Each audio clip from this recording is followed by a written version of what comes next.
ഗുരുർബ്രഹ്മാ ഗുരുർവിഷ്ണു ഗുരുർദേവോ മഹേശ്വരഃ ഗുരുഃ സാക്ഷാത് പരം ബ്രഹ്മ തസ്മൈ ശ്രീ ഗുരവേ നമഃ. ഓം സദാശിവസമാരംഭാം ശങ്കരാചാര്യമധ്യമാം അസ്മദാചാര്യപര്യന്താം വന്ദേ ഗുരുപരമ്പരാം.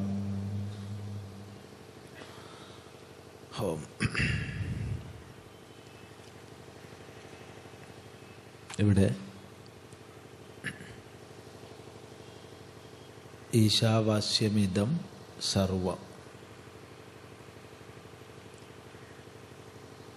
ഈ പേരിലാണ് കഴിഞ്ഞ ദിവസങ്ങളിലൊക്കെ നമ്മളിവിടെ ചർച്ച ചെയ്തുകൊണ്ടിരുന്നത്. ഈശ ഈശ്വരനാൽ, ഈശനാൽ, വാസ്യം ആച്ഛാദനീയം,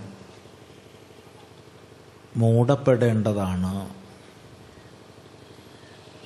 എന്ത്? ഇതം സർവം, ഇതിനെയെല്ലാം, അഥവാ ഇതെല്ലാം. ഇതം സർവം എന്നുള്ളത് ഇതെല്ലാം എന്നുള്ള അർത്ഥത്തിലും എടുക്കാം, ഇതിനെയെല്ലാം എന്നുള്ള അർത്ഥത്തിലും എടുക്കാം. ഇതെല്ലാം ഈശ്വരനാൽ മൂടപ്പെടേണ്ടതാണ്. ഇതിനെയെല്ലാം തന്നെ ഈശ്വരനാൽ മൂടപ്പെടേണ്ടതാണ്. അവിടെ വീണ്ടും സൂക്ഷ്മമായി ചിന്തിച്ചപ്പോൾ ഈശ്വര ശബ്ദത്തെ നമ്മൾ നിയാമകത്വേന കാരണത്വേന ഇങ്ങനെ രണ്ട് ദൃഷ്ടികളിലാണ് ചിന്തിച്ചത്. നിയാമകം എന്ന നിലയ്ക്ക്, സർവത്തെയും നിയമനം ചെയ്യുന്നവൻ എന്നുള്ള നിലയ്ക്ക്. അവിടെ കുറച്ചുകൂടി നമ്മൾ ചുഴിഞ്ഞാലോചിച്ച് അകത്തേക്ക് പ്രവേശിച്ചു. സർവത്തെയും നിയന്ത്രിക്കുന്ന എന്നുള്ള അർത്ഥത്തിൽ നമ്മൾ ഈശ്വര ശബ്ദത്തെ എടുക്കുമ്പോൾ അത് ഈ പ്രപഞ്ചത്തെ മുഴുവൻ നിലനിർത്തുന്ന, നിയമിക്കുന്ന ഒരു വ്യവസ്ഥ എന്നുള്ള അർത്ഥത്തിൽ എടുക്കണമെന്ന്.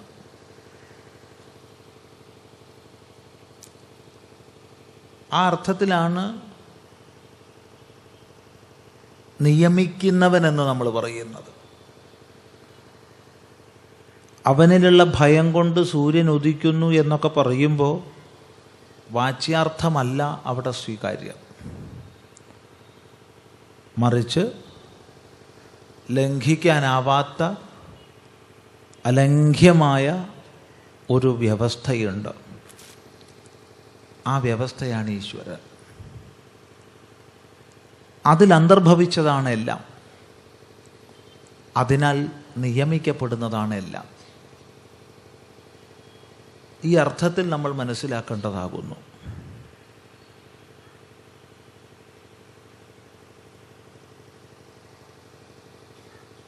പിന്നെ അതുപോലെ നമ്മൾ ചിന്തിച്ചു കാരണത്വേന, സകല കാര്യങ്ങളുടെയും അടിസ്ഥാന കാരണം ഉണ്മ, അസ്തിത്വം, സത്ത എന്നൊക്കെ പറയാം. ഇങ്ങനെ സർവത്തിൻ്റെയും സ്വരൂപം സത്ത ഏകമാണ്, അദ്വിതീയമാണ്. ആ സത്തയാണെല്ലാം എന്നുള്ള നിലയ്ക്ക് ഈശ വാസ്യം ആച്ഛാദനീയം, ഇതം സർവം, ഇതെല്ലാം. ഇങ്ങനെ രണ്ട് ദിശകളിലൂടെയാണ് നമ്മൾ പ്രധാനമായും ചിന്തിച്ചത്. അപ്പോൾ കാരണത്വേന എന്ന് പറയുമ്പോൾ വേറൊരു വിഷയം അവിടെ അല്പം തെറ്റിപ്പോവരുത് നമ്മുടെ ചിന്ത. കാരണത്വേന എന്ന് പറയുമ്പോൾ അതിൻ്റെ സ്വാഭാവികമായ അർത്ഥമാണ് സ്വരൂപത്വേന എന്ന്. ഒന്നുകൂടി പറയണമെന്ന് തോന്നുന്നു. ആദ്യം നിയാമകത്വേന എന്നുള്ളത് നമ്മൾ ചിന്തിച്ചു. ഈശ്വരൻ സർവത്തിനെയും നിയമനം ചെയ്യുന്നവൻ, സർവം ഈയൊരു നിയമനത്തിന് വിധേയമാണ്. ഏതസ്യ വാ അക്ഷരസ്യ പ്രശാസനെ ഗാർഗി സൂര്യാചന്ദ്രമസൗ വിധൃതൗ തിഷ്ഠതഃ. അല്ലയോ ഗാർഗി, ഈ അക്ഷരത്തിൻ്റെ നാശരഹിതമായതിൻ്റെ പ്രശാസനത്തിലാണ്, നിയന്ത്രണത്തിന് കീഴിലാണ് സൂര്യനും ചന്ദ്രനും വിശേഷേണ ധരിക്കപ്പെടുന്നതെന്ന് നീ അറിയൂ.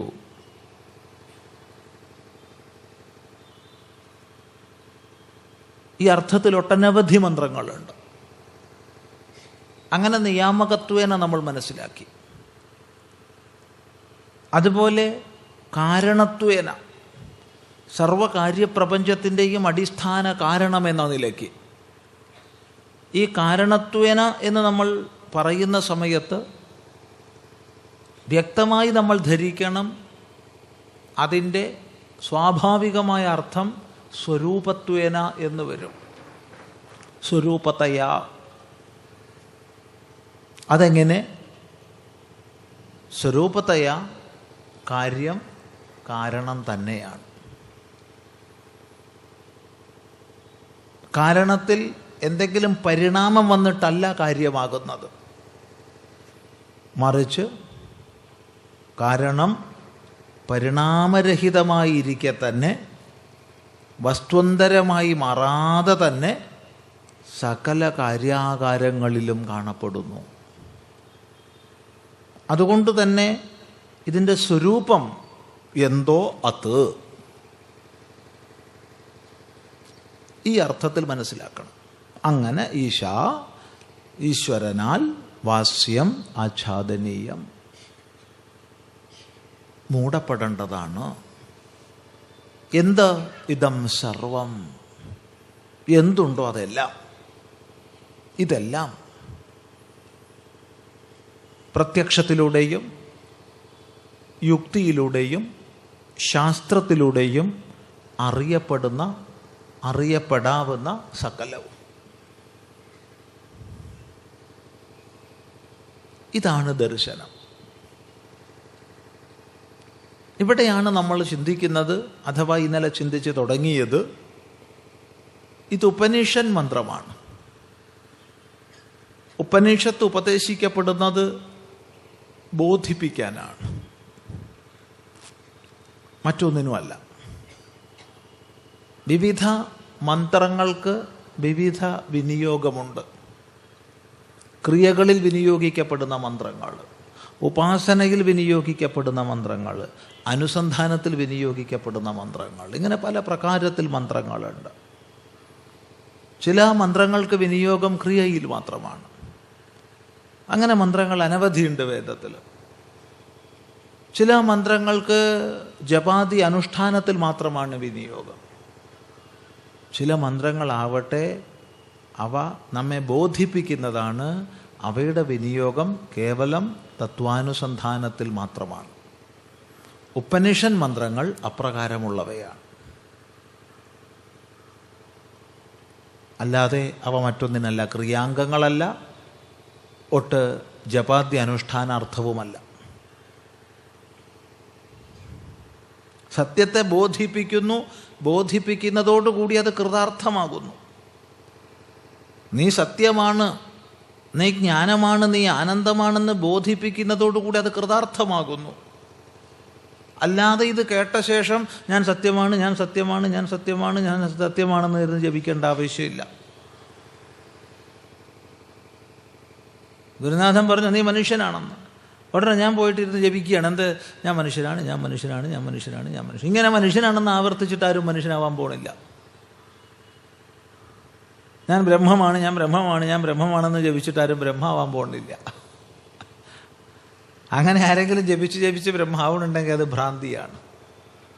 ആ ബ്രഹ്മബോധം ഭ്രാന്തിജനിതമാണ്.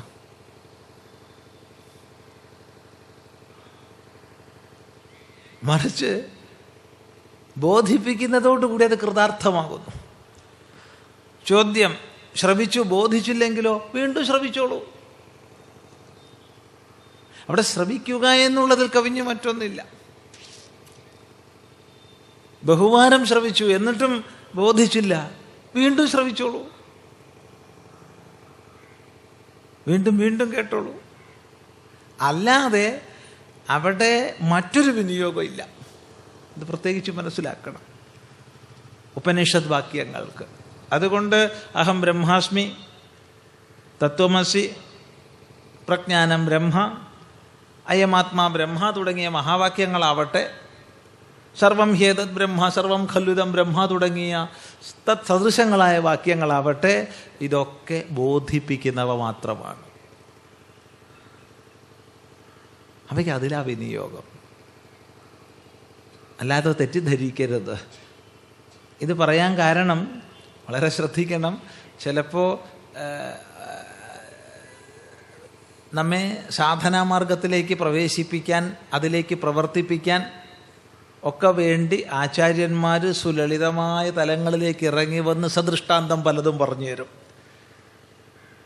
അപ്പം ചിലപ്പോൾ എവിടെയോ എപ്പോഴോ കേട്ടത് നമ്മളെ ഓർമ്മയിലുണ്ടാവും. അത് ഞാൻ കേട്ടിട്ടുണ്ട് സ്വാമി. എന്താ കേട്ടത്? അത് ഈ വേട്ടാളൻ്റെ പുഴുണ്ടല്ലോ, അത് തള്ളവേട്ടാളനെ ധ്യാനിച്ച് ധ്യാനിച്ച് ധ്യാനിച്ച് ധ്യാനിച്ച് ധ്യാനിച്ച് വേട്ടാളനാവും. അതുപോലെ ഞാനും അബ്രഹ്മമായ ഞാൻ, അജ്ഞാനിയായ ഞാൻ, അസദ്രൂപനും അചിദ്രൂപനുമായ ഞാൻ, ദുഃഖസ്വരൂപിയായ ഞാൻ ഗുരുവിൽ നിന്ന് വാക്യശ്രവണം ചെയ്ത് അത് തന്നെ ഓർത്തോർത്തോർത്തോർത്തോർത്ത് ആതാവും. തെറ്റ്. അങ്ങനെ ആരെങ്കിലും കേവലം കൽപ്പന ചെയ്താകുന്നുവെങ്കിൽ അത് കൽപ്പനാജനിതമായ രോഗാവസ്ഥയാണ്, അല്ലാതെ അത് ജ്ഞാനമല്ല. മറിച്ച് നീ ബ്രഹ്മം തന്നെയായിരുന്നു, നീ ബ്രഹ്മം തന്നെയാണ്, നീ ബ്രഹ്മം തന്നെയായിരിക്കും. അല്ലാതെ എന്തെങ്കിലും ചെയ്ത് ബ്രഹ്മത്വം നേടുകയല്ല. ഈ വിഷയം വിശദമായി ചർച്ച ചെയ്യേണ്ടതാണ്. ഭഗവാൻ ഭാഷ്യകാരൻ ബ്രഹ്മവേദ ബ്രഹ്മൈവ ഭവതി എന്നുള്ള മന്ത്രത്തിൻ്റെ വ്യാഖ്യാനത്തിൽ വളരെ വിസ്തരിച്ച് ഈ വിഷയം പ്രതിപാദിച്ചു തരും. അബ്രഹ്മം ബ്രഹ്മമാവുകയല്ല, ബ്രഹ്മം തന്നെയായിരുന്നു. പക്ഷേ അവിദ്യയുടെ ആവരണ വിക്ഷേപാദി ദോഷങ്ങളെ കൊണ്ട് അറിയാതെ പോയി അവയുടെ ഭംഗത്തിൽ അറിഞ്ഞു, അത്രയേ ഉള്ളൂ. അപ്പം പറഞ്ഞതിലേക്ക് തിരിച്ചു വരുന്നു. ഈശാവാസ്യമിതം സർവം എന്ന് നമ്മൾ ഇവിടെ വിചാരം ചെയ്ത മന്ത്രം തത്വബോധകമാണ്, ശ്രവണാർത്ഥമുള്ളതാണ്, മറ്റൊരു വിനിയോഗം ഇല്ല. അപ്പം ഇതെന്തിനാണ്? മനസ്സിലാക്കാനാണ്. അതുകൊണ്ട് ഈ മന്ത്രത്തെ മനസ്സിലാക്കിയിട്ട് എന്നർത്ഥം. അങ്ങനെ മനസ്സിലാക്കിയാൽ സ്പഷ്ടമാണ് ബാക്കി ഭാഗം. സകാമങ്ങളായ കർമ്മങ്ങൾ താനേ കൊഴിഞ്ഞുപോയി. ലൗകികങ്ങളോ അവ തന്നെ ഐഹികമോ പാരത്രികമോ, ഇഹലോക സംബന്ധിയായതോ പരലോക സംബന്ധിയായതോ ആയ യാതൊരു കാമനയും ഇനി അയാളിൽ ശേഷിക്കുന്നില്ല.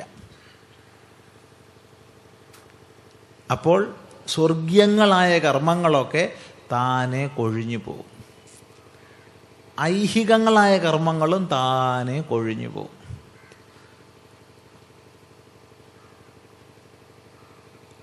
തെറ്റിദ്ധരിക്കരുത്. കർമ്മങ്ങളെല്ലാം കൊഴിഞ്ഞു പോയ ഈ പരമമായ അവസ്ഥ നൈഷ്കർമ്മ്യ സിദ്ധിയാണ്. പലപ്പോഴും കർമ്മം ചെയ്യാതിരിക്കുന്ന അവസ്ഥയെയും ഇതെന്ന് തെറ്റിദ്ധരിച്ചേക്കാം. നൈഷ്കർമ്മ്യത്തെയും അകർമ്മണ്യതയെയും ചിലപ്പോൾ പുറമേ നിന്ന് നോക്കുമ്പോൾ ഒരുപോലെ കാണപ്പെടുന്നതിനാൽ തെറ്റിദ്ധരിച്ചേക്കാം ഒന്നെന്ന്. ഒരു വഴിയോരത്ത് 2 മരങ്ങളുണ്ട്. രണ്ടിലും പൂവില്ല. ഞാൻ ഞാൻ നിശ്ചയിച്ചു രണ്ടും ഒന്നുപോലെ. ഞാൻ വേറൊരാളുടെ പറഞ്ഞു കൊടുത്തു, ആ വഴിയോരത്ത് 2 മരമുണ്ട്, ഒരേ വർഗത്തിൽപ്പെട്ട മരമാ, രണ്ടും ഒരുപോലെയാണ്. പക്ഷെ സത്യം അതായിരുന്നില്ല. ഒന്ന് പൂത്ത് കായ്ച്ച് പഴുത്ത് ആ പഴങ്ങളെല്ലാം കൊഴിഞ്ഞു വീണ് ഇപ്പോൾ പൂവോ കായോ പഴമോ ഇല്ലാത്ത മരമാണ്. മറ്റതാവട്ടെ ഇന്ന് വരെ പൂത്തിട്ടില്ലാത്ത മരമാണ്. രണ്ടിലും പൂവില്ല, കായില്ല, പഴമില്ല എന്നുള്ളത് സാമാന്യമാണെങ്കിലും സാമാന്യമാണോ? അല്ല. ഇതുപോലെ കർമ്മം ഇല്ല എന്നുള്ള ബാഹ്യലക്ഷണം കണ്ടിട്ട് ഒന്ന് അകർമ്മണ്യതയാണോ നൈഷ്കർമ്മ്യമാണോ എന്ന് പുറമേ നിന്ന് വിലയിരുത്താൻ സാധ്യമല്ല. തത്വവിജ്ഞാനിക്ക് ഈശാവാസ്യമിതം സർവം എന്ന് സാക്ഷാത്കരിച്ചിരിക്കുന്ന വിജ്ഞാനിക്ക് കർമാഭാവമാണ്. അയാൾക്ക് കർമ്മമില്ല. അയാളെ സംബന്ധിച്ചാകുന്നു പറഞ്ഞത്, യാവാനർത്ഥ ഉദപാനേ സർവത സംപ്ലുതോദകേ താവാൻ സർവേഷു വേദേഷു ബ്രാഹ്മണസ്യ വിജാനത. വിജ്ഞാനിയായ ഈശാവാസ്യമിതം സർവം എന്ന് സാക്ഷാത്കരിച്ചിരിക്കുന്ന ഒരു വിജ്ഞാനിയെ സംബന്ധിച്ച് വേദത്തിലും വൈദികങ്ങളായ നിർദ്ദേശങ്ങളിലും വൈദികങ്ങളായ കർമ്മങ്ങളിലും എത്ര താല്പര്യമാണ്? അത്ര താല്പര്യമാണ്. സർവത്ര വെള്ളം പൊങ്ങി നിറഞ്ഞ് പരന്നിരിക്കുന്ന സമയത്ത് കിണറിൽ ഒരാൾക്ക് എത്ര താല്പര്യമുണ്ടോ? എല്ലായിടത്തും നിറഞ്ഞ് പരന്ന് വെള്ളം നിലകൊള്ളുകയാണ്. ഒന്നായിട്ട് വെള്ളപ്പൊക്ക. ഇപ്പം പുണ്യനദിയുമില്ല, പാപനദിയുമില്ല, അഴുക്കുചാലുമില്ല, ഒന്നുമില്ല. ഇപ്പം ആരെങ്കിലും ഇവിടെയായിരുന്നു എൻ്റെ കിണറുണ്ടായിരുന്നതെന്ന് പറഞ്ഞ് തോണിയിൽ പോയി അവിടെ പോയിട്ട് വെള്ളം കോരുവോ? ഇവിടെയായിരുന്നു എൻ്റെ കിണറുണ്ടായിരുന്നത്? ഇല്ല. ഇതുപോലെ സർവാത്മദർശിയായ വിജ്ഞാനിക്ക് വേദത്തിൽ വൈദിക കർമ്മങ്ങളിൽ അത്രയേ താത്പര്യമുള്ളൂ. അവയെ അയാൾ താഴ്ത്തി കാണുകയല്ല, അവ അയാളെ സംബന്ധിച്ച് അപ്രസക്തമാവുകയാണ്.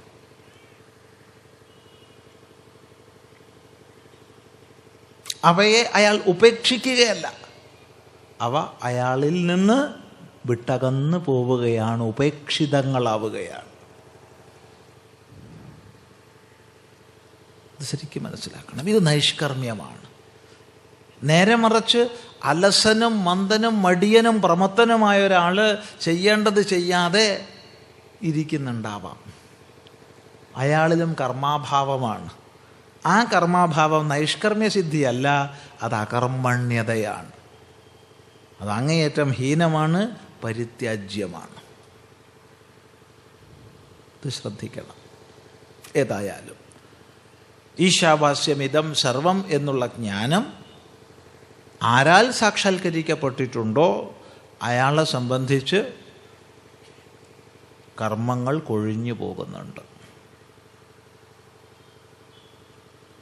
അതെ, നൈവതസ്യ കൃതേനാർത്ഥോ നാ കൃതേനേഹ കശ്ചന നചാസ്യ സർവഭൂതേഷു കശ്ചിദർത്ഥവ്യപാശ്രയ. അയാൾക്ക് ഒരു ചെയ്തതിനെ കൊണ്ടൊന്നും നേടാനില്ല, ചെയ്യാത്തതിനെ കൊണ്ടൊന്നും നേടാനും നഷ്ടപ്പെടാനുമില്ല. അയാൾക്ക് ഒരു വിഷയത്തിൽ, ഒരു ഭൂതത്തിൽ ഒരു ആശ്രയത്വവും ഇല്ല. എന്തുകൊണ്ട്? നേടാനൊന്നുമില്ല, നഷ്ടപ്പെടാനൊന്നുമില്ല. പരിപൂർണ സ്വരൂപമാണ് താൻ. പ്രാപ്തം പ്രാപണീയം, കൃതം കൃത്യം എന്നുള്ള ആ ഒരു തൃപ്തിയിൽ അയാൾ കഴിയുകയാണ്.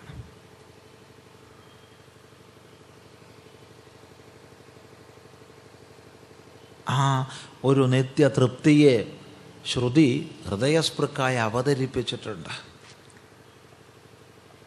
ആത്മാനം ചേത് വിജാനീയാത് അയമസ്മീതി പൂരുഷ കിമിച്ഛൻ കസ്യ കാമായ ശരീരമനുസഞ്ചുരേതെന്ന്.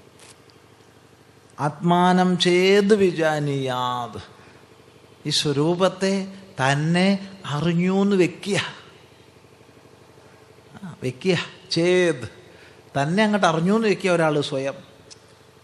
അയമസ്മീതി പൂരുഷ, ദാ ധന്യാകുന്നു ഞാൻ, ഈ പൂർണ്ണ സ്വരൂപനാണ് ഞാൻ.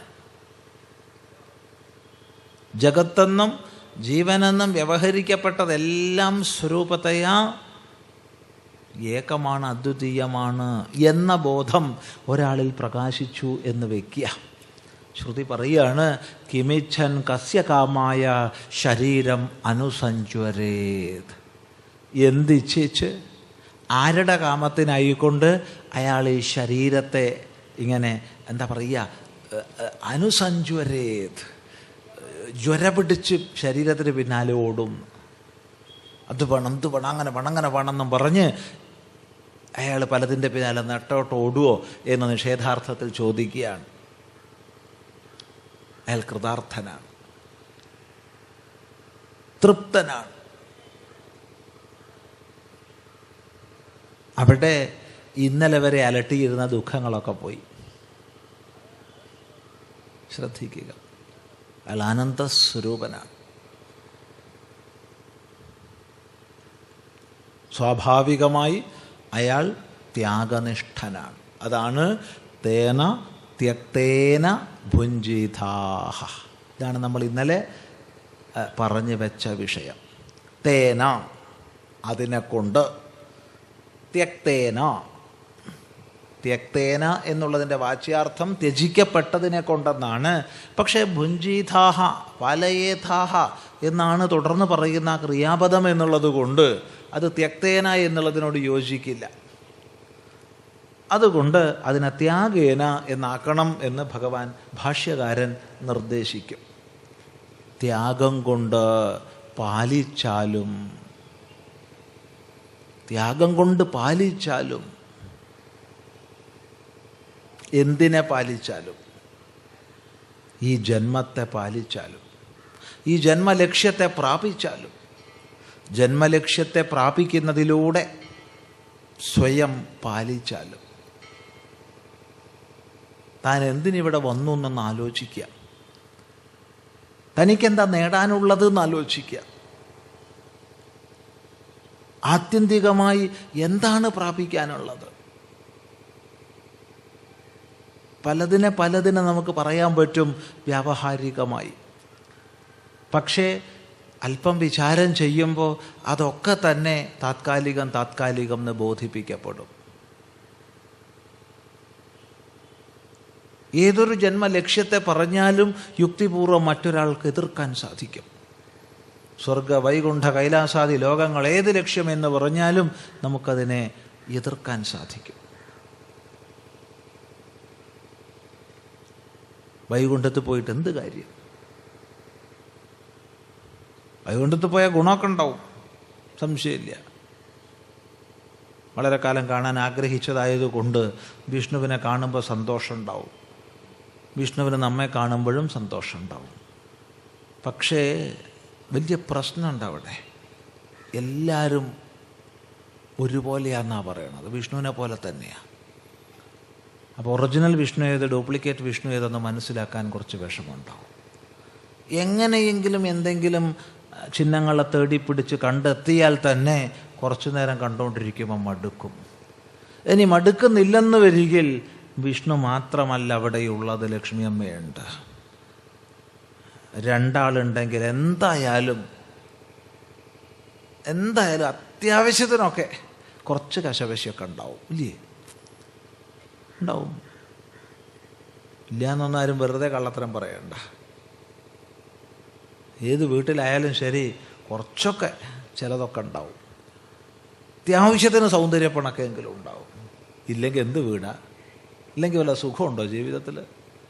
ഒരു ലഹളയും ബഹളവും സൗന്ദര്യപ്പണക്കവും ഇല്ലാച്ച എന്ത് സുഖാ ജീവിതത്തിനുള്ളത്? ഒരു സുഖമില്ല, എന്നും ഒരുപോലെ തന്നെ. അതിനൊരു സുഖമില്ല ജീവിതത്തിന്. പ്രത്യേകിച്ച് കുടുംബജീവിതമാകുമ്പോൾ ഇടയ്ക്കൊക്കെ കലഹം അത്യാവശ്യമാണ്. എന്നാലേ സുഖമുള്ളൂന്ന. തമാശ പറയല്ല. വലിയ ലഹളയും ബഹളമൊന്നും ആരും ഉണ്ടാക്കരുത്. ചെറിയ ചില സൗന്ദര്യപ്പണങ്ങളൊക്കെ ആവാം. ഇന്നോട്ട് തുടങ്ങരുതേ പോയിട്ട്. ശരി. അപ്പോൾ ഇതിനേക്കാൾ പ്രശ്നമാണ് കൈലാസത്തിൽ പോയി കഴിഞ്ഞാൽ. മടിയിലൊരുത്തി, മുടിയിൽ വേറൊരുത്തി. അടിക്ക് എവിടെയെങ്കിലും പോണോ? എവിടെയും പോണ്ട. കഷ്ടപ്പാടുകൊണ്ടാണത്ര പോയിട്ട് ശിവൻ വിഷം കുടിക്കാൻ പോയത്. അത് വേറെ വർത്തമാനം. അറിയില്ല, സത്യസ്ഥിതി ഒന്ന് ചോദിച്ച് മനസ്സിലാക്കണം. പറഞ്ഞതിൻ്റെ താല്പര്യം എന്തെന്ന് ചോദിച്ചാൽ ശ്രദ്ധിക്കുക. ഇത് നേരമ്പോക്ക് രൂപത്തിൽ പറഞ്ഞു വെച്ചിട്ട് വസ്തുതയിൽ നിന്ന് മാറിപ്പോവരുത്.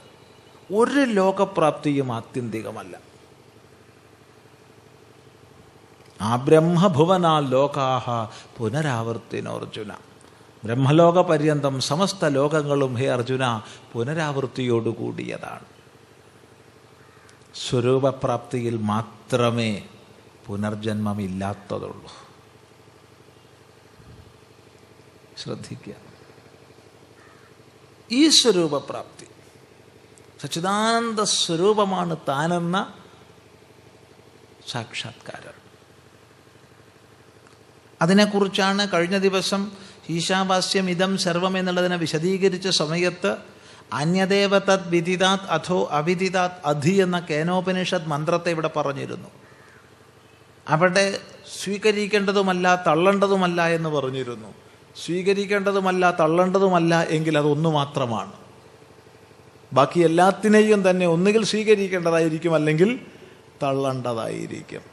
ഇത് രണ്ടുമല്ലാത്ത ഒന്നേയുള്ളൂ, ഒന്ന് മാത്രം. അത് ഞാനാകുന്നു. എന്നെ ഞാൻ സ്വീകരിക്കേണ്ടതുമല്ല, എന്നെ ഞാൻ തള്ളേണ്ടതുമല്ല. ഈ തൻ്റെ സ്വരൂപബോധം, ഇതിൽ സർവകർമ്മങ്ങളും കൊഴിഞ്ഞുപോയി.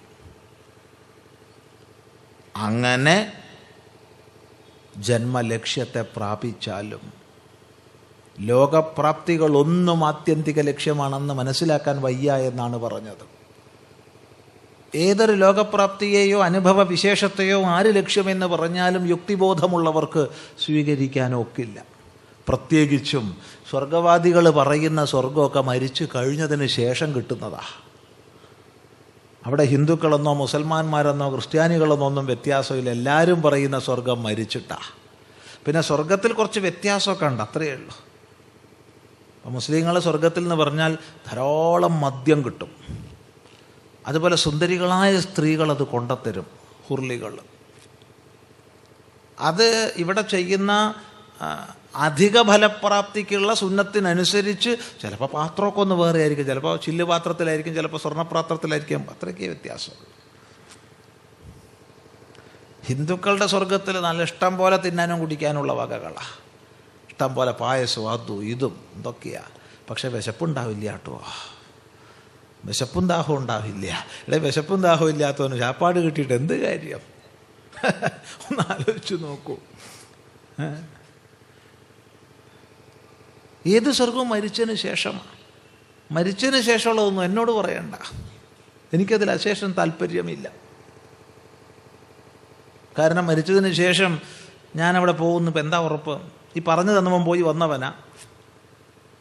അവിടെ വിശ്വസിച്ചോളണം. അങ്ങനെ വിശ്വസിക്കാൻ എന്നെ കിട്ടില്ല. അങ്ങനെ അങ്ങോട്ട് വിശ്വസിക്കാൻ പറ്റുമോ? പറ്റില്ല. അവൻ പോയി വന്നവനല്ല. പോയി വന്നവനാണെങ്കിൽ അവനോട് ചോദ്യം, ഇത്രയും സുഖം അവിടെ വെച്ചിരുന്ന് എന്തിനും ഇവിടെ വന്നു? അവിടെ അങ്ങ് ഇരുന്നാൽ പോരായിരുന്നു. അല്ല, നിങ്ങളൊക്കെ നേരെയാക്കാൻ വേണ്ടി എന്നെ പറഞ്ഞയച്ചിരിക്കുക. ആര്? ദൈവം. അങ്ങനെ ദൈവമൊന്നും പറഞ്ഞയക്കാൻ പോണില്ല. ആര്? മഹാബദ്ധം പറയണു. അഥവാ നിന്നെ പറഞ്ഞയച്ചതാണെങ്കിൽ അവൻ പറഞ്ഞയക്കൽ നിർത്തി എന്ന് പറഞ്ഞാൽ അവന് വിഡ്ഢിത്തം പറ്റിയെന്ന് അർത്ഥമാണ്. പറഞ്ഞർത്ഥം മനസ്സിലാവുമെന്ന് വിചാരിക്കുന്നു. അതായത് അവസാനം പറഞ്ഞയച്ചത് അന്ത്യപ്രവാചകനാണെന്ന് പറഞ്ഞാൽ ഇനി പ്രവാചകൻ ഉണ്ടാവില്ല എന്നർത്ഥം. അപ്പം ഇനി അങ്ങനെ പ്രവാചകൻ ഉണ്ടാവില്ല വെച്ചാൽ ദൈവത്തിന് തെറ്റുപറ്റിപ്പോയി ഒരുത്തനെ പറഞ്ഞയച്ചെടുത്ത്. വ്യക്തമാണല്ലോ. അല്ല, ഇനിയും പറഞ്ഞയക്കുന്നു പറഞ്ഞാൽ അവൻ നീ പറഞ്ഞത് തിരുത്തി പറയില്ലെന്ന് ആര് പറഞ്ഞു? സർവത്ര ദോഷമാ. അതുകൊണ്ട് അവിടെ യുക്തിചിന്ത പാടില്ല. പറയുന്നത് കേട്ട് വിശ്വസിച്ച് സ്വീകരിച്ചോളാം. അതിനെന്നെ കേട്ടില്ല. ഇനി ഒരു പ്രവാചകനോ ഒരു ദൈവപുത്രനോ ഒന്നും പറയേണ്ട, മനുഷ്യൻ പറഞ്ഞാലും ഞാൻ വിശ്വസിക്കാൻ പോണില്ല മരിച്ചതിന് ശേഷമുള്ള വർത്താനം. സ്വാമി ഞാൻ ഒരു പഴം തരാമെന്ന് പറഞ്ഞു, ഉടനെ എനിക്ക് വിശപ്പുണ്ടായിരുന്നു, ഞാൻ കൈ കാണിച്ചു തരുമെന്ന്. അപ്പോഴാണ് പറഞ്ഞ സ്വാമി ചത്തിട്ട് തരാമെന്ന്. എനിക്ക് വേണ്ട, ഇപ്പം ഉണ്ടെങ്കിൽ തരിക. സ്വാമി മരിച്ചിട്ടുണ്ടല്ലോ, ഞാൻ സ്വാമിക്ക് നല്ലൊരു ദക്ഷിണ തരാൻ നിശ്ചയിച്ചിട്ടുണ്ട്, എനിക്ക് വേണ്ട, ഇപ്പോൾ വല്ലതും ഉണ്ടെങ്കിൽ തരിക. മരിച്ചിട്ട് ഞാൻ നീ കാണുന്നെന്താ ഉറപ്പ്? കണ്ടാൽ നീ തരുന്നെന്താ ഉറപ്പ്? കണ്ടാൽ തിരിച്ചറിയുന്നെന്താ ഉറപ്പ്? ഒരുറപ്പുമില്ല. അതുകൊണ്ട് ഉറപ്പില്ലാത്ത ഒരു വിഷയത്തിലേക്ക് ഞാനില്ല. വൈകുണ്ഠത്തിൽ വിഷ്ണുവുണ്ടെന്നോ കൈലാസത്തിൽ ശിവനുണ്ടെന്നോ അല്ലെങ്കിൽ ഗോലോകത്തിൽ കൃഷ്ണനുണ്ടെന്നോ പറഞ്ഞാൽ അവരവിടെ ഇരുന്നോട്ടെ, എനിക്ക് അവരിൽ യാതൊരു താല്പര്യവും ഇല്ല. ഇവിടെ എന്തുണ്ട് അത് പറയുക, ഇപ്പം എന്തുണ്ട് അത് പറയുക, അതിലാകുന്നു എനിക്ക് താല്പര്യം. വേദാന്തശാസ്ത്രത്തിൽ ഉപനിഷത്തുക്കളിൽ ഋഷീശ്വരന്മാർ പറഞ്ഞ ഫലപ്രാപ്തി ദാ ഇവിടെയാണ്, ദാ ഇപ്പോഴാണ്, ദാ ഇങ്ങനെയാണ്. അല്ലാതെ അവിടെ അപ്പം അങ്ങനെയല്ല. അത് കാകദന്ത പരീക്ഷ പോലെയല്ല. കാക്കയ്ക്ക് പല്ലുണ്ടോ ഇല്ലയോ അതുപോലെയൊന്നുമല്ല. ചിന്തിക്കുക. അപ്പോൾ ആത്യന്തിക ജീവിത ലക്ഷ്യം എന്തെന്ന ചോദ്യത്തിന് യുക്തിയുക്തമായ സമീപനം സ്വീകരിക്കുന്ന എനിക്ക് എതിർക്കാൻ കഴിയാത്ത ഒരു ഫലം പറഞ്ഞു തരാമോ എന്ന് ചോദിച്ചാൽ ഒന്ന് മാത്രമേയുള്ളൂ: ആത്യന്തികമായ ദുഃഖനിവൃത്തി. ഈ ലോകത്തിലുള്ളത്, ജീവിക്കുമ്പോഴുള്ളത്, ഇവിടെയുള്ളത് ആത്യന്തികമായ ദുഃഖനിവൃത്തി. ഇതിനെ തന്നെയാകുന്നു നിരതിശയമായ സുഖപ്രാപ്തി എന്നൊക്കെ പറയുന്നത്. ആത്യന്തിക ദുഃഖനിവൃത്തി, നിരതിശയ സുഖപ്രാപ്തി. ഈ ഒരു ലക്ഷ്യത്തെ അതാണിവിടെ പറയുന്നത്. സർവാത്മദർശി പ്രാപിച്ചിരിക്കുന്നു. കാരണം താൻ ആനന്ദസ്വരൂപനാണെന്ന്, സത്സ്വരൂപനാണെന്ന്, ചിത് സ്വരൂപനാണെന്ന് സാക്ഷാത്കരിച്ചിരിക്കുന്നു. ഇങ്ങനെ ഈ സാക്ഷാത്കാരത്തിലൂടെ അനിത്യവും അസുഖവുമായ ലോകത്തെ സ്വാഭാവികമായി അതിക്രമിക്കുന്നു. ത്യക്തേന, അനിത്യവും അസുഖവുമായ ലോകത്തെ അതിക്രമിക്കുന്നു. അതാണ് ത്യക്തേന. ത്യാഗം കൊണ്ട്. പാലിച്ചാലും അനിത്യവും അസുഖവുമായ ലോകബന്ധനം നീ എപ്പോൾ അതിക്രമിച്ചുവോ അപ്പോൾ നിത്യവും സച്ചിദാനന്ദ സ്വരൂപവുമായ നീ മാത്രമാണ്. നോക്കൂ, നമ്മൾ കഴിഞ്ഞ ദിവസം ഏതാണെന്ന് ഓർമ്മയില്ല, ഇവിടെ തന്നെ വിചാരം ചെയ്തിട്ടുണ്ട്. ഞാൻ ഒറ്റയ്ക്കായപ്പോഴാണ് എനിക്ക് ഏറ്റവും സുഖം അനുഭവിക്കാൻ കഴിഞ്ഞതെന്ന്. എനിക്ക് ഏറ്റവും ഇഷ്ടപ്പെട്ട വസ്തു അതിനെ ഞാൻ ഭോഗിച്ചപ്പോഴോ, എനിക്ക് ഏറ്റവും ഇഷ്ടപ്പെട്ട വ്യക്തിയോട് ഞാൻ ചേർന്നിരുന്നപ്പോഴൊക്കെ എനിക്ക് സുഖമേ ഉണ്ടായിട്ടുള്ളൂ.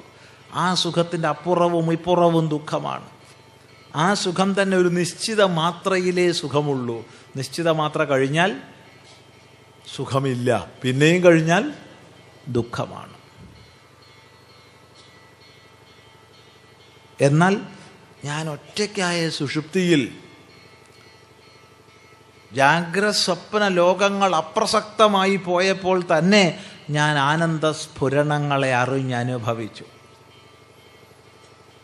എങ്കിൽ ബോധതലത്തിൽ ഈശാവാസ്യമിതം സർവം എന്നുള്ള ബോധത്തിൽ അനിത്യവും അസുഖവുമായി തന്നിൽ നിന്ന് ഭിന്നങ്ങളായ വിഷയങ്ങൾ പരിത്യജിക്കപ്പെടുമ്പോൾ അവിടെ ആനന്ദമല്ലാതെ എന്ത്?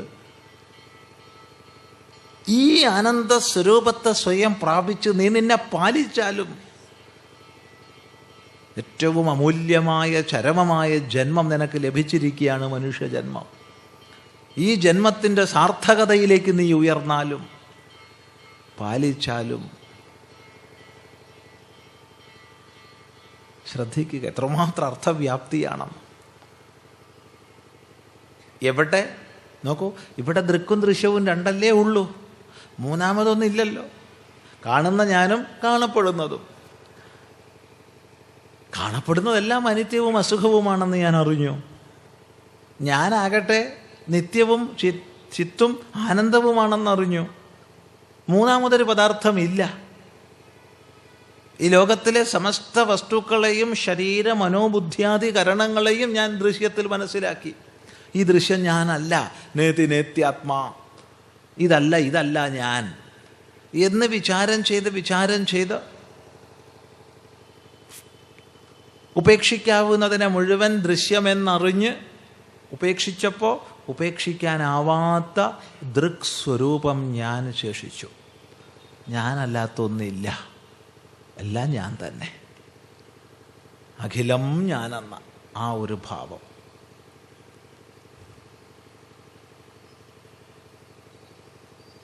അത് പരിപൂർണാനന്ദമാണ്. ആ പരിപൂർണാനന്ദത്തിലേക്ക് സ്വയം ഉയർന്ന് നീ നിന്റെ ജന്മത്തെ പാലിച്ചാലും പാലയേഥ ഭുഞ്ജീഥ.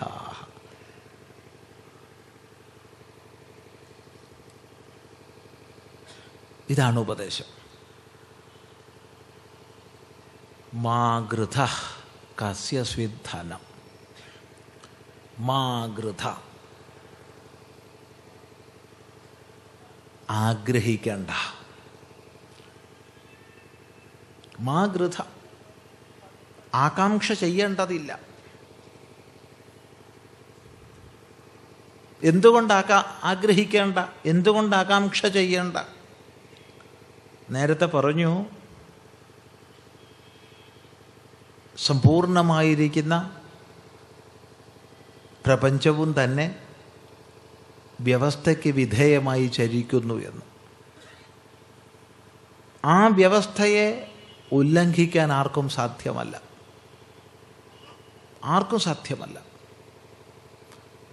ആ വ്യവസ്ഥയ്ക്ക് വിധേയമായിട്ടല്ലാതൊരു പുൽക്കൊടി ഇളകില്ല, ഒരു പുൽക്കൊടി ജ്വലിക്കില്ല.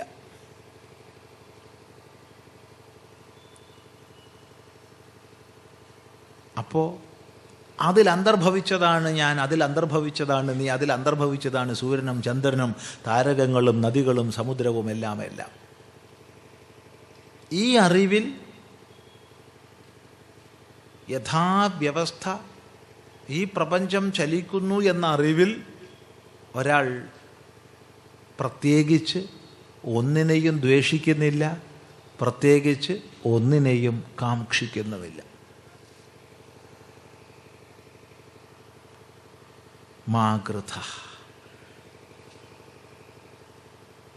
2, ഈ വ്യവസ്ഥയ്ക്ക് വിധേയമായി പ്രവർത്തിക്കുന്ന പ്രപഞ്ചത്തിൽ എൻ്റെ കർമ്മത്തിനനുരൂപമായി ഇതാ ഫലങ്ങൾ വന്നു ചേരുന്നു. ഇന്നെന്ത് ഞാൻ പ്രാപിക്കുന്നുണ്ടോ അതൊക്കെയും ഇന്നലെകളിലെ കർമ്മങ്ങളിലൂടെ പ്രാപിക്കാനുള്ള യോഗ്യതയെ ഞാൻ സമ്പാദിച്ച് വെച്ചിരിക്കുകയാണ്. അവൻ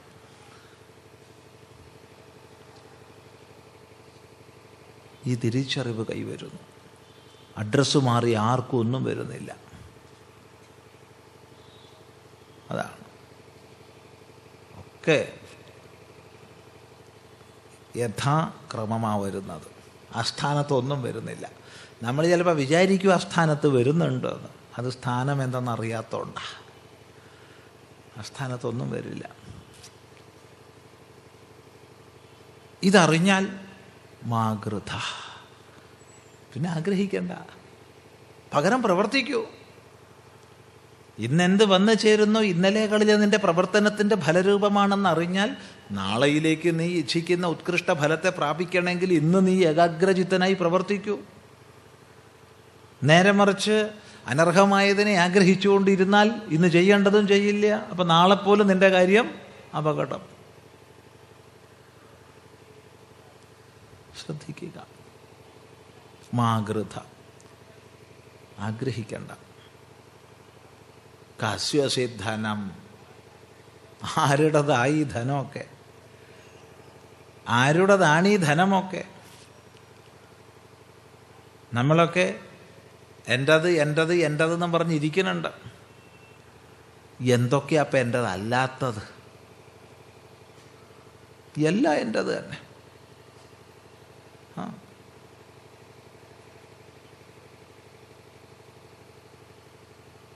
സഹോദരന്മാർ ഒരു പറമ്പിൻ്റെ അപ്പുറവും ഇപ്പുറവും വേലി കെട്ടി ഒരു സ്ഥലത്ത് ഒപ്പിട്ട് വന്നപ്പോൾ ഇതെൻ്റത്. പിന്നെ ഒരു മില്ലിമീറ്റർ സ്ഥലത്തിന് വേണ്ടി ലഹളയാ. ചിലപ്പോൾ അത് മറ്റു പലതിലും കലാശിക്കാറുണ്ട്. എത്ര തലമുറ ഇത് പറഞ്ഞു? ആയിരക്കണക്കിന് തലമുറ ഇത് പറഞ്ഞു. എന്നിട്ട് ആര് കൊണ്ടുപോയി? ചിന്തിക്കുക. ഇപ്പം എൻ്റെതെന്ന് പറയുന്നത് അല്പം നമ്മൾ ഉയർന്ന വിധാനത്തിൽ നിന്ന് നോക്കുമ്പോൾ എന്തെൻ്റത്? അധികം ഒന്നും പൊങ്ങണ്ട. ഒരു 2-3 കിലോമീറ്റർ പൊക്കത്ത് പോയി താഴേക്ക് നോക്കിയാൽ മതി. ഒരു വേലിക്കെട്ടുമില്ല.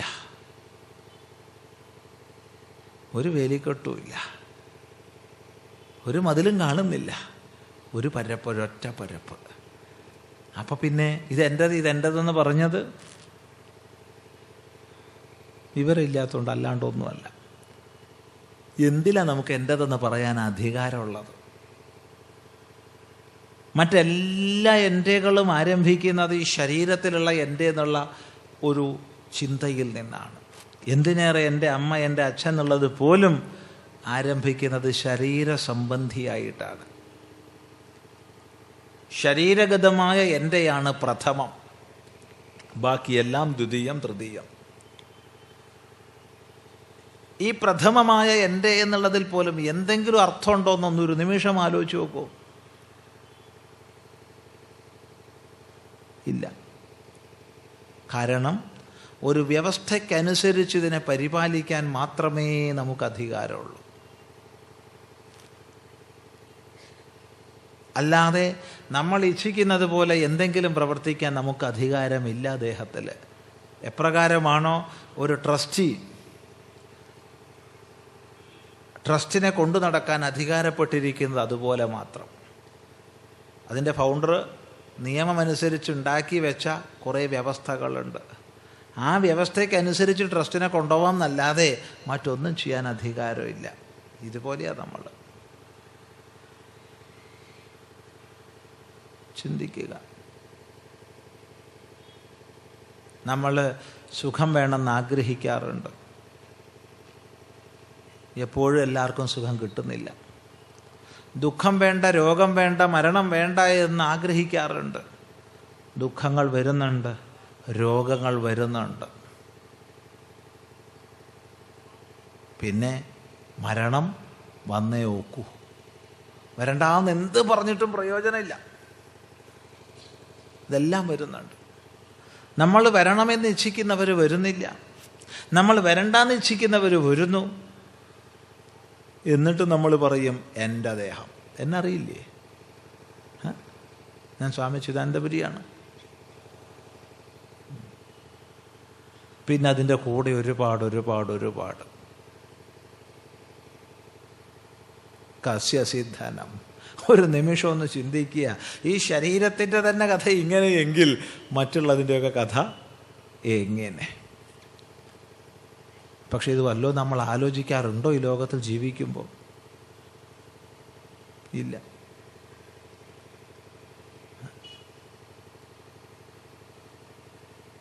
ബസ് സ്റ്റാൻഡിൽ നിർത്തിയിട്ട ബസ്സിൽ പുറമേന്നൊരാൾ കുട അകത്തേക്ക് ഇട്ടു. സീറ്റ് ബുക്ക് ചെയ്തു എന്നാണ് അയാളുടെ വിചാരം. കുട നഷ്ടപ്പെട്ടു എന്നല്ല. ഈ സീറ്റിൻ്റെ ബാക്കിലത്തെ സീറ്റിൽ നമ്മൾ ഇരിക്കുന്നുണ്ട്. മഞ്ചേരി ബസ് സ്റ്റാൻഡ് എന്നാ സംഭവം. കുറച്ചു നേരം കഴിഞ്ഞ് വേറൊരാളും അതേ സീറ്റ് കുട കൊണ്ടിട്ടു. കാരണം അയാൾ കാണുന്നില്ല സീറ്റിൽ കുട ഉണ്ടോ ഇല്ലയോ എന്നുള്ളത്. സീറ്റിന് ഉയർന്നിട്ടാണല്ലോ ബസ്സിൻ്റെ. രണ്ടുപേരും അപ്പുറമൊക്കെ പോയി സിഗരറ്റൊക്കെ വലിച്ച് കുറച്ചു നേരം കഴിഞ്ഞിട്ടാണ് വരുന്നത്. വണ്ടി എടുക്കാൻ നേരത്താണ് വരുന്നത്. നോക്കുമ്പോൾ ഒരു സീറ്റിൽ അതാ 2 കുട. ഇതെൻ്റെ സീറ്റ്, ഇതെൻ്റെ സീറ്റ്. ഇതെൻ്റെ കുട എന്നല്ല, ഇതെൻ്റെ സീറ്റ്. ഞാനാണ് ഇവിടെ കുട ഇട്ടത്, എൻ്റെതാണ് സീറ്റ്. മറ്റേ ആൾ ഞാനാണ് കുട ഇട്ടത്, എൻ്റെതാണ് സീറ്റ്.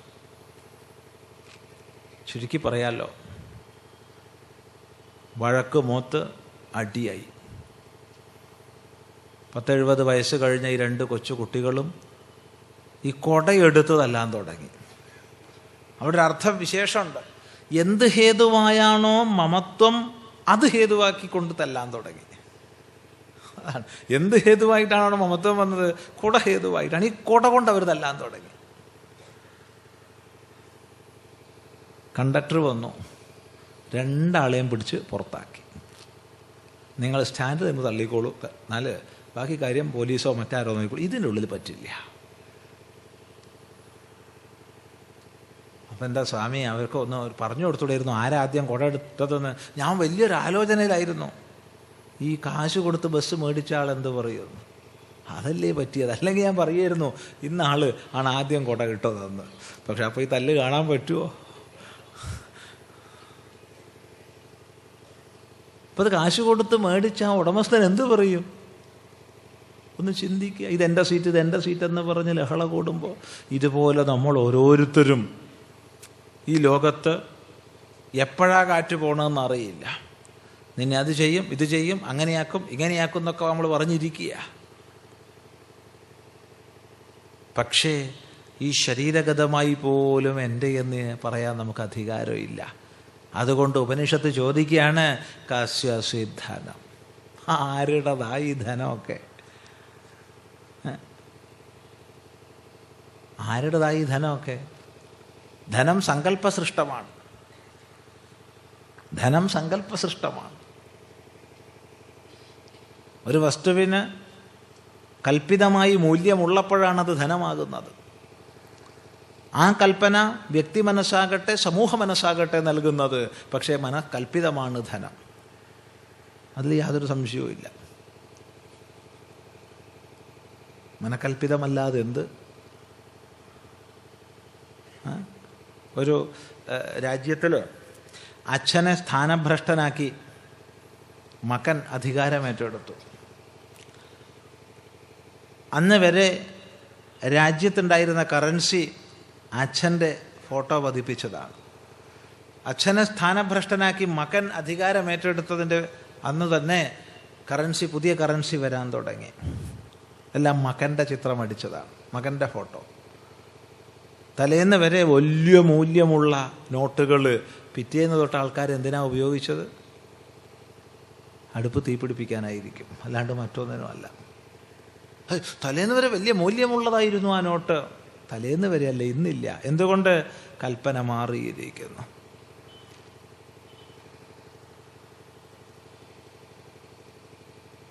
ചിന്തിക്കുക. അതാണ് വ്യക്തിയുടെയോ സമഷ്ടിയുടെയോ കൽപ്പനയാണ് ധനത്തെ ധനമാക്കുന്നത്.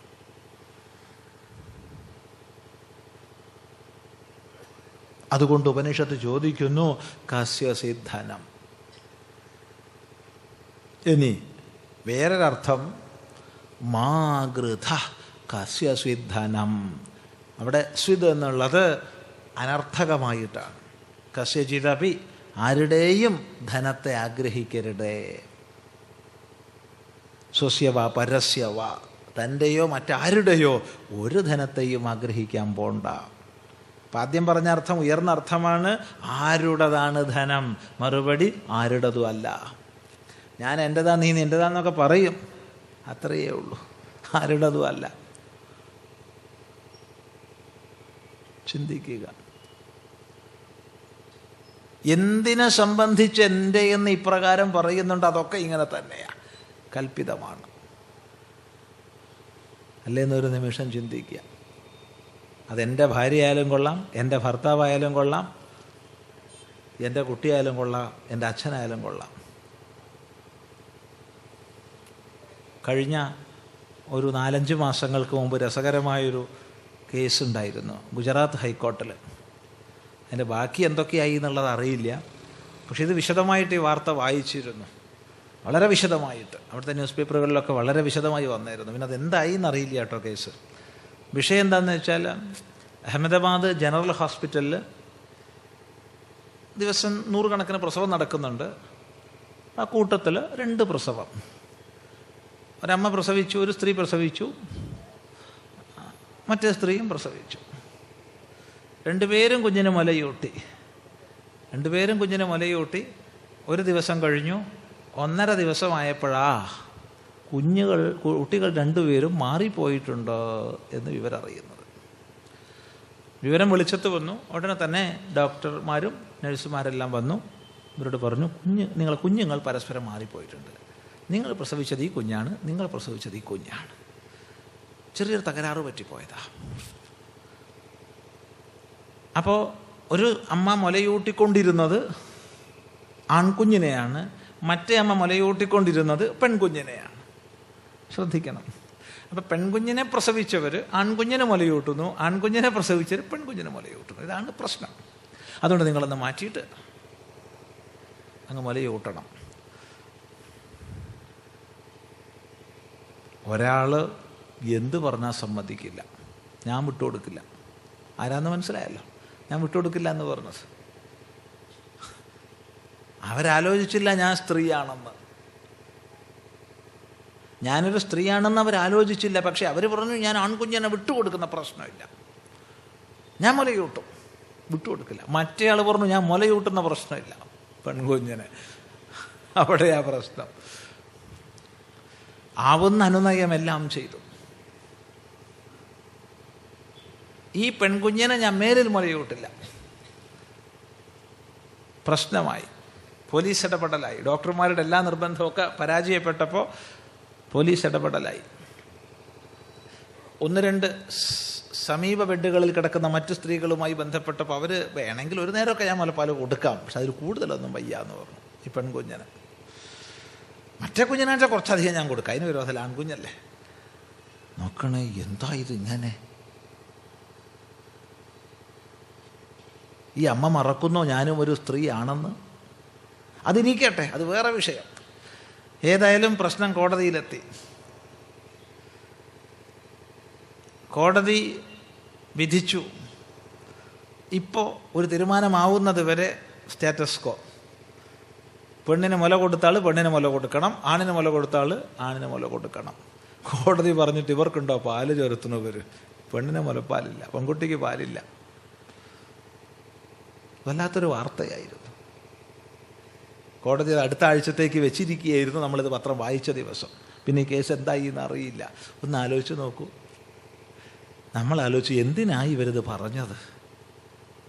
ഈ കുഴപ്പം മുഴുവൻ ഉണ്ടാക്കിയത് ഈ ആശുപത്രി അധികൃതർ വെളിപ്പെടുത്തിയത്. എന്തിനു വെളിപ്പെടുത്തി? പിന്നെ വെളിപ്പെടുത്താതിരിക്കാൻ പറ്റുമോ സ്വാമി? സത്യമേവ ജയതേ, സത്യമേവ ജയതേ നാനൃതം സത്യേന പന്ഥാവിതോ ദേവയാനഃ എന്നൊക്കെയല്ലേ. സംഗതിയൊക്കെ ശരിയാ, പക്ഷെ അവർ ആ ഘട്ടത്തിൽ വെളിപ്പെടുത്തിയിട്ട് വല്ല കാര്യമുണ്ടോ? നമ്മളൊക്കെ എൻ്റെ മോൻ എൻ്റെ മോളെന്നും പറഞ്ഞ് നടക്കുമ്പോൾ ചില വെളിപ്പെടുത്തലുകളൊക്കെ വരാതിരിക്കുന്നത് നല്ലതെന്ന് മാത്രം, അല്ലാണ്ടെന്ത്? അതിൽ കവിഞ്ഞ് എന്താ ഉള്ളത്? സത്യമല്ലേ? ഇത് വെളിപ്പെടുത്തിയോണ്ടല്ലേ പ്രശ്നമായത്. ഇല്ലെങ്കിൽ പ്രശ്നമാകുമായിരുന്നോ? ഇല്ലെങ്കിൽ ഒരു പ്രശ്നമല്ല, രണ്ടുപേരും 2 ദിവസം കഴിഞ്ഞ് ഡിസ്ചാർജ് ചെയ്ത് വീട്ടിൽ പോകും, സുഖമായി സന്തോഷമായി ജീവിക്കും. കണ്ടറിയില്ലേ, കണ്ട അച്ഛനെപ്പോലെ തന്നെയാ കുഞ്ഞ്, കുറച്ചൊരമ്മയുടെ ഛായയുണ്ട്, റൈറ്റ്, അത്രയേ ഉള്ളൂ. മഹാവിഡ്ഢിത്തം, ഇത്രയേ ഉള്ളൂ. കസ്യസിദ്ധനം. ആരുടേതാ ഇതൊക്കെ? ഇതൊക്കെ ഒരു കാൽപ്പനിക ദൃഷ്ടി. അതിലപ്പുറത്തേക്ക് ഒരു മമത്വത്തിനും നിലനിൽപ്പില്ല. അതുകൊണ്ട് വെറുതെ ആഗ്രഹിക്കാൻ പോവരുത്. ആഗ്രഹമില്ലാതെ എങ്ങനെ ജീവിക്കും? ചോദ്യം. ഇതാരെക്കുറിച്ചാണ് പറഞ്ഞത്? ഈശാവാസ്യമിതം സർവം എന്ന് സാക്ഷാത്കരിച്ച വിദ്വാന്റെ അവസ്ഥയെ സംബന്ധിച്ചാണ്. ഈ അവസ്ഥയിലേക്ക് നമ്മൾ ചിന്തിച്ചു, ദശലക്ഷത്തിലൊരാളെ എത്തിപ്പെടും. അതുകൊണ്ട് ഇതിൻ്റെ ഔന്നത്യത്തെ താഴ്ത്താൻ വയ്യ. ഒന്നുകൂടി പറയാം, ഇതിലേക്ക് ദശലക്ഷത്തിലൊരാളെ ചെന്ന് പ്രാപിക്കൂ എന്നുള്ളത് കൊണ്ട് ഇതിൻ്റെ ഔന്നത്യത്തെ താഴ്ത്താൻ വയ്യ. എനിക്ക് കയറാൻ പറ്റില്ല എന്നുള്ളത് കൊണ്ട് ഗൗരീശങ്കരത്തിൻ്റെ ഉയരം കുറയ്ക്കാൻ പറ്റില്ല. ഞാൻ അവിടത്തേക്കൊട്ട് പോകാനും മെനക്കെടില്ല. സമയം ഒന്ന് ഗൗരീശങ്കരത്തിലേക്ക് പോവാം, എവറസ്റ്റ് ഒന്ന് കയറാം, സന്തോഷം, എല്ലാ യാത്രാമംഗളങ്ങളും. ഞാനില്ല, എനിക്കതിനുള്ള കഴിവില്ല. ഉള്ളത് പറയണെന്താ? കഴിവുള്ളവർ പോയിക്കോളൂ. അത് വെച്ചിട്ട് അത് ഉത്കൃഷ്ടമല്ല, അത് ഉയർന്നതല്ല, അതൊന്ന് താഴ്ത്തിക്കൊണ്ടുവരണം ഞാൻ പറയില്ല.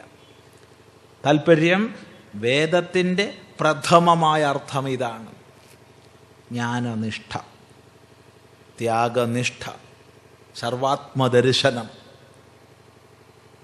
ഈ പ്രപഞ്ചത്തിൻ്റെ പാരസ്പര്യത്തെ ശരിയാം വിധം അറിഞ്ഞുള്ള ജീവിതം, സർവകാരണ സ്വരൂപമാകുന്ന സച്ചിദാനന്ദം താൻ തന്നെ എന്നുള്ള ബോധത്തിൻ്റെ കൃതാർത്ഥത, ഇതാണ് വേദത്തിൻ്റെ പ്രഥമമായ അർത്ഥം. പക്ഷേ ഈ പ്രഥമമായ അർത്ഥത്തിലുള്ള സ്വാഭാവികമായ നൈഷ്കർമ്മ്യ സിദ്ധി യാതൊന്നാണോ ഇന്നലെ നമ്മൾ ചിന്തിച്ച, മിനിയാണെന്ന് ഓർമ്മയില്ല, ഏതായാലും മുൻ ദിവസം ചിന്തിച്ച പാരമാർത്ഥിക സന്യാസം, അതാണ് വേദത്തിൻ്റെ പ്രഥമമായ അർത്ഥം. അപ്പം ചോദ്യം, ബഹുഭൂരിപക്ഷം വരുന്ന ദശലക്ഷത്തിൽ ഒന്നേ ഉള്ളൂ ഈ നിഷ്ഠയിലുള്ളവർ എന്ന് പറയുമ്പോൾ ബഹുഭൂരിപക്ഷം വരുന്ന മറ്റുള്ള സമൂഹ അംഗങ്ങളെ സംബന്ധിച്ച് എന്താണ് ഗതി? ഇത് അനുബന്ധമായി പറയണം, എങ്കിലേ ഈ വിഷയം നമുക്ക് പൂർത്തിയാക്കാൻ പറ്റും. അതുകൊണ്ട് ഋഷി ആ വിഷയത്തെ തുടർന്ന് സൂചിപ്പിച്ചു. അത് നമ്മൾ അധികം വിസ്തരിക്കുന്നില്ല. ഒരു വിഷയം പ്രതിപാദിച്ചാൽ അതിൻ്റെ അനുബന്ധം പറയാതിരിക്കുന്നത് മോശമാണ്. അതുകൊണ്ട് മാത്രം പറയുകയാണ്, അല്ലാതെ ഇവിടെ വിഷയപ്രതിപാദനം ഉദ്ദേശിച്ചിട്ടില്ല. എന്താകുന്നു അനുബന്ധം? കുർവന്നേവേഹ കർമാണി ജിജീവിഷേച്ഛതം സമാഹ ഏവം ത്വയി നാന്യഥേതോസ്തി ന കർമ്മ ലിപ്യത്തെ നരേ. കുർവന്നേവേഹ കർമാണി ജിജീവിഷേച്ഛതം സമാഹ ഏവം ത്വയി നാന്യഥേതോസ്തി ന കർമ്മ ലിപ്യത്തെ നരേ. നമുക്ക് നാളെ ചിന്തിക്കാം. ശരി. ഓ